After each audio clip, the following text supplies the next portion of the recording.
This review is presented by EV Dance, making EV charging seamless, efficient, and accessible for everyone.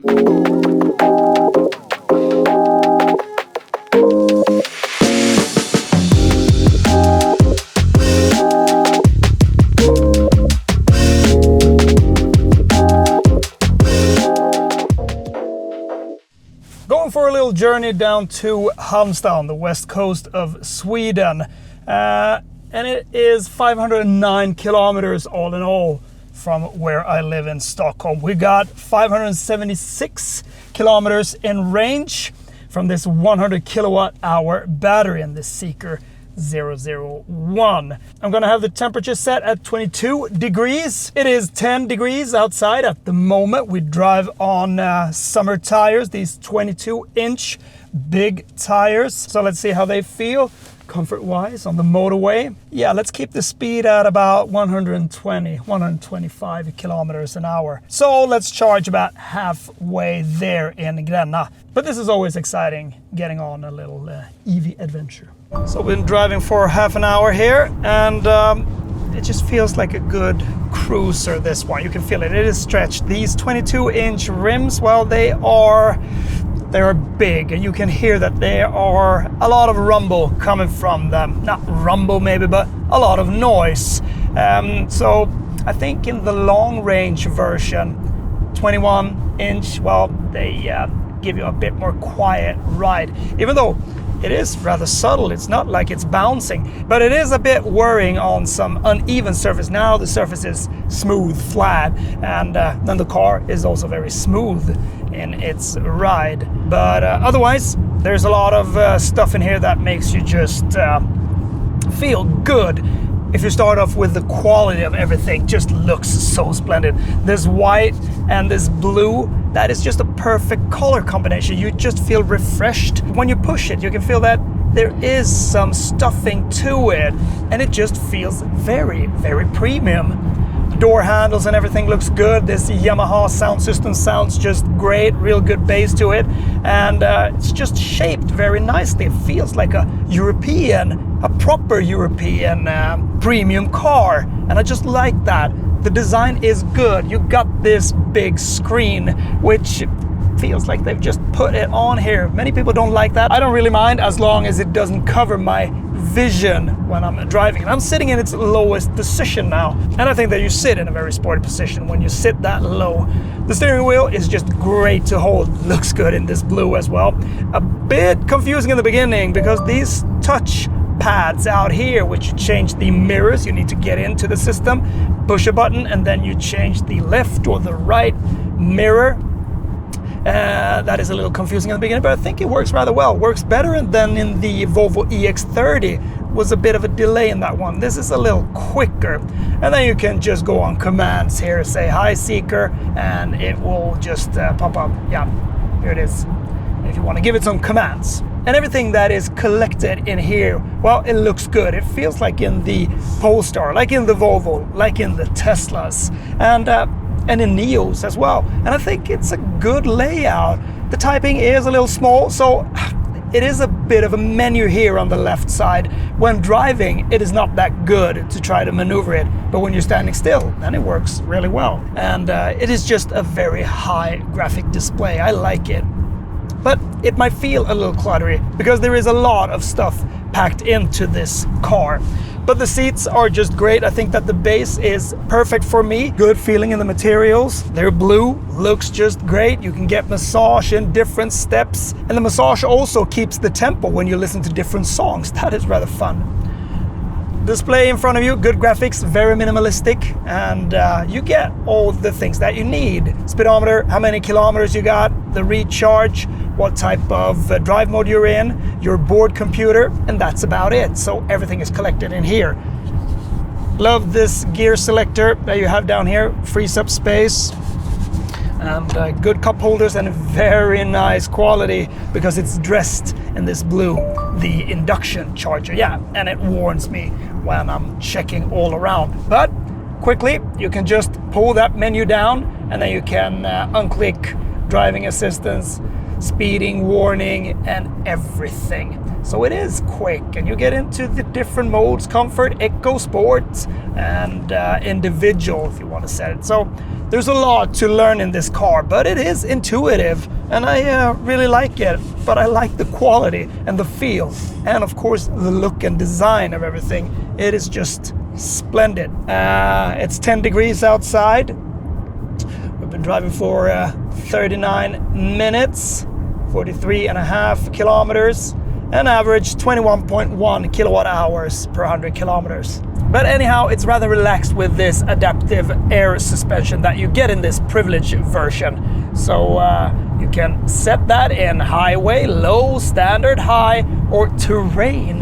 Yeah, you get a little better ground clearance when you put it in terrain.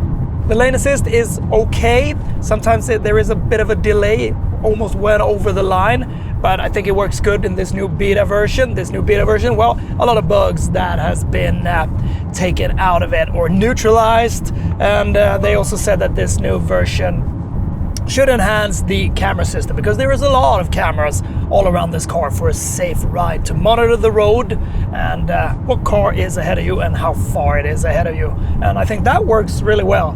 The distance control here, it's not very responsive when you want to set the speed 5 kilometers up or down in each step, and it doesn't really react that quick. Now it reacts, but sometimes I needed to sit and click it a couple of times. So these touchpads, they're very clean in their look. They work rather good when you would change the volume, but when we came to this cruise control theme, well, it didn't work that well. And another thing, listen to this. The indicator sound, it is very loud, and I haven't found a way to lower that. It's really, really loud. You know, nothing that really bothers me. I just found it to be loud. So you won't miss that.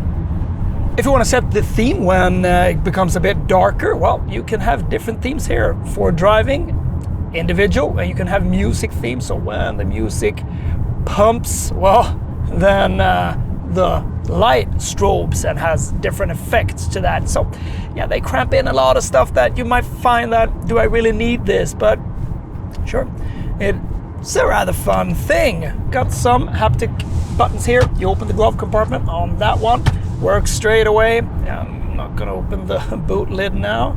Then defroster on the rear window, and front air on the front window there. So yeah, everything is at hand, and I also like the feeling in the electrical window buttons here. So a very nice cabin to drive for long in, you know, just behold, just look. And the back seat is very spacious as well. Sat back there before, tried it out, and it's really good. And also when you sit behind the passenger, the front passenger, you can move that seat a little. So yeah, you get the space that you want back there. And then can also recline the backrest. All right, just plugged in here at the Ionity station, and just after a couple of minutes, I think 2 minutes, we're up at 143 kilowatts, so rather strong. This car is able to take 200 kilowatts. So yeah, let's hope we can bump up that speed. So it says 1 hour and 7 minutes for full charge. You should do it to 80. So 20 to 80%, well, that is about half an hour.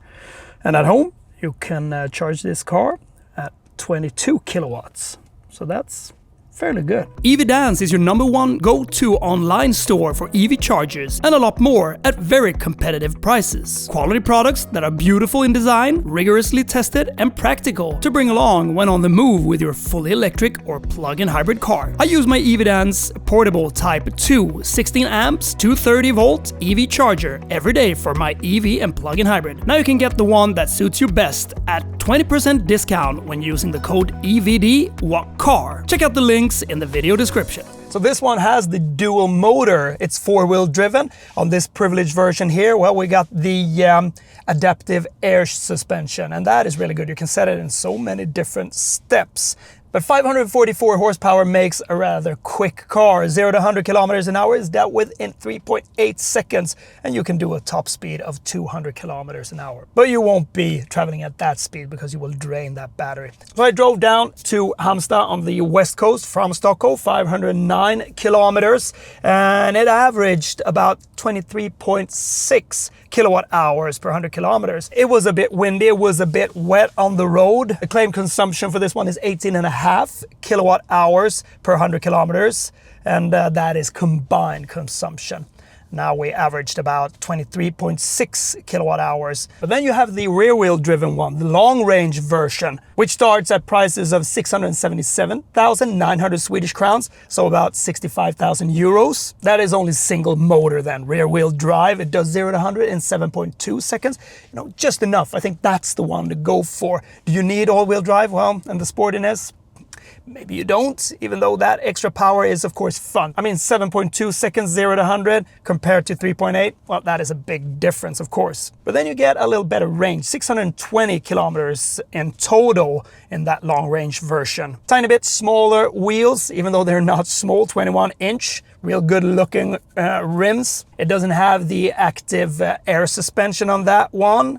Not as many speakers as in this Privilege version, and you don't get ventilated seats with massage. Then you have the Performance version. That costs 707,000 Swedish crowns. Also dual motor, of course, all-wheel drive, and does 0 to 100 in 3.8 seconds. The range is 594 kilometers, but also you won't get the air suspension on that one, neither the bigger Yamaha sound system, nor the massage and ventilated seats in that one. So the one that we got, that's the full-blown equipped version, the Privilege. A rather big car. It's 495.5 centimeters long. Wheelbase is almost 3 meters, so it's got this calm and composed ride about it. Even though, it has that sound to it. It is a little noisy. And the price for this one is 779,000 Swedish crowns. So a little more than the other ones. So Geely Group's Sustainable Experience Architecture, that's the platform that this builds on. And that's also what the new Polestar 4 builds on. The smaller Volvo EX30 and the smart #3. The weight of this car is 2,335 kilos. So yeah, there is a lot of weight to play around with. That's why you really need big tires to get the grip down when you start to drive a bit faster. Let's see how 0 to 100 kilometers an hour feels.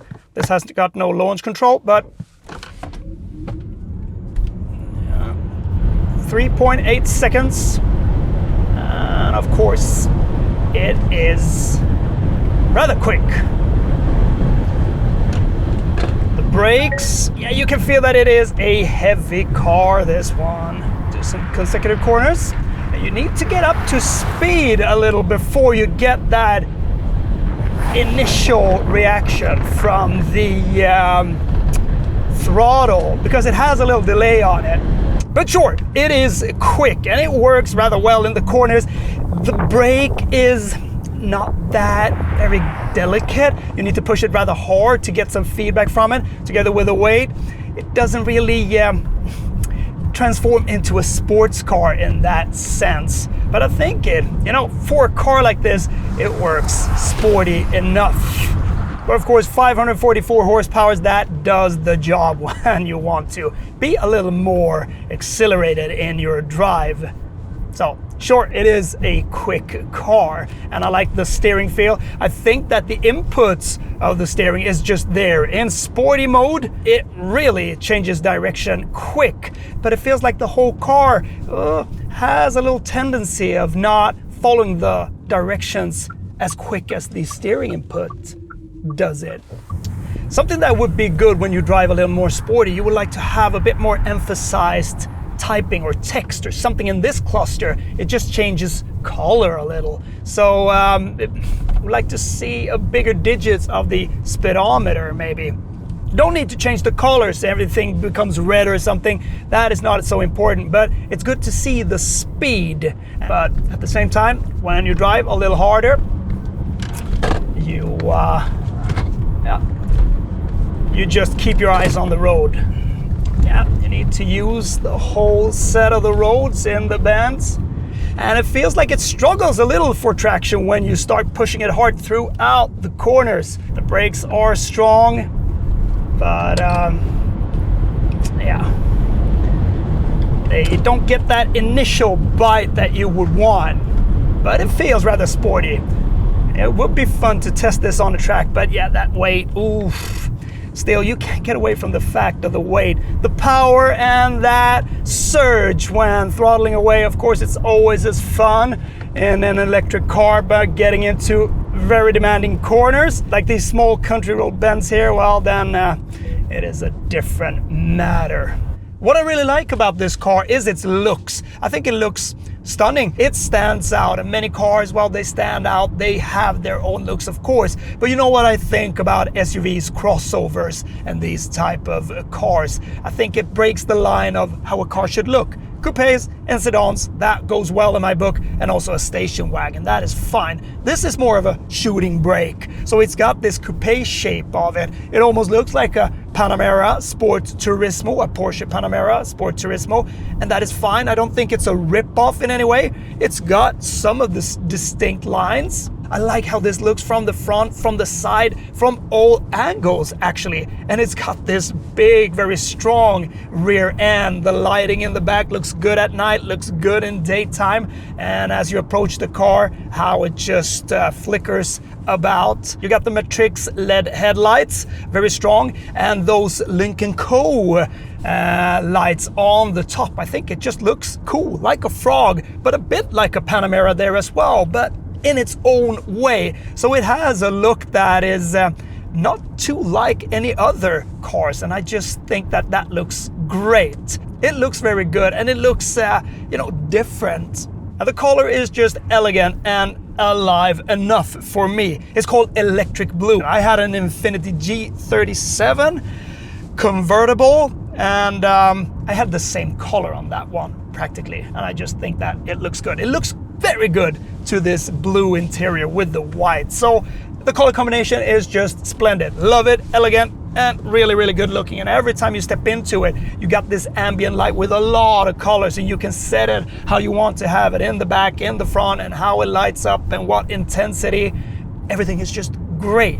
So it becomes a very nice ambient look in here with all of that. The trunk space becomes very, very good. You can fold the floor even a bit lower. And when you fold the seats, the rear seats forward, well, it becomes like a little van almost. So this is a very practical car. So 539 liters of trunk space. And when you fold the rear seats, well, you got 2,000 liters. So that is generous. And always appreciated is having a frunk, because all electric cars don't have a frunk, but it's mostly just for putting your cables in, squeeze them together down there. But better than no frunk. And also getting into everything, the navigation, quick and nice. Maybe not the quickest, but the graphics are really good. Get back very easy, and when you got your Android phone connected to it, you got different type of apps here as well. And you can also use the camera if you want to take some pictures of you and your riders. Zeekr GPT, if you want to use that. No, it's a good system. I like it. It is a little overwhelming in the beginning, but when you get into it, or if you had another electric car that has the same type of layout, then it's very easy. And the materials are vegan, so sustainable and nice in that way. So it doesn't feel that plastic as it can do in many cars, and the tactile feel and everything is good. Good space there. And on this privileged version, there is also a 7.7-inch screen provided in the back, which maneuvers the climate control, the seating, and also the lighting. So very convenient for the backseat passengers.